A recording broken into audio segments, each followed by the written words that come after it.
Hi guys, it's Carly the Aussie author here. Welcome to my YouTube channel, and I'm excited today to share one of my books with you. So sit down, relax, and get comfy as we read a book together. Today we are going to read a book called The Room of Remembering.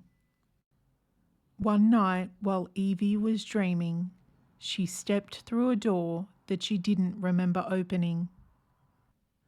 The room was quiet as a mouse. Around the room were stars that glowed. They were up high and they were down low. After a while, shapes appeared all around her.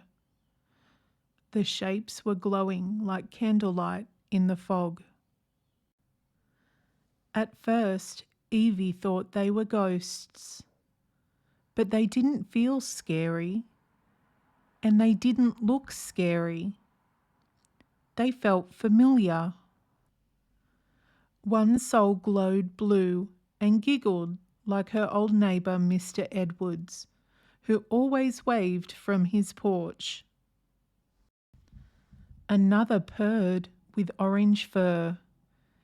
It was the cat she fed once behind the bakery.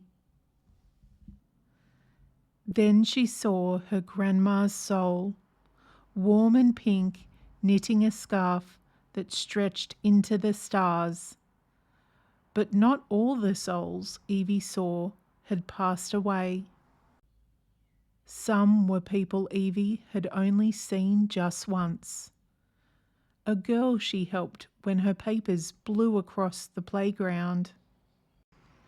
A boy she waved to once on the bus and never saw again. Even he was here, smiling gently, his soul soft like a cloud.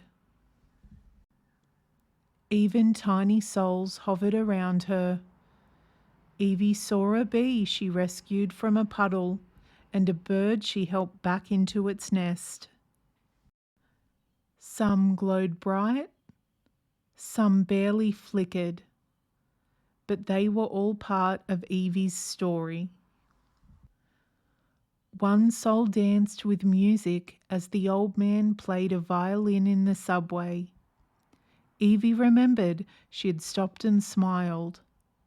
That was all.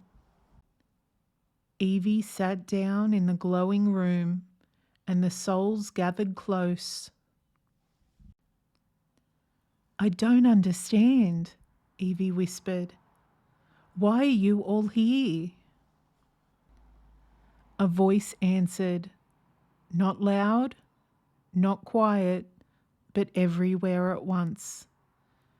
"Because we remember you, just as you remember us."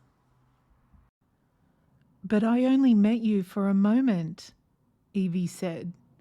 "That's all it takes," the voice replied. "Every moment matters." Evie stood still, and her heart opened wide, as if it could carry the weight of every soul it had ever touched.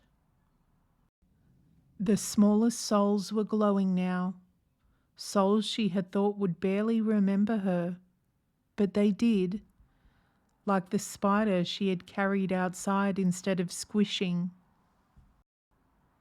The bee she saved, it had gone on to pollinate a field of wildflowers, and those flowers fed a village of butterflies. The boy she waved to on the bus, he had been sad that day. Her smile had made him write his very first poem.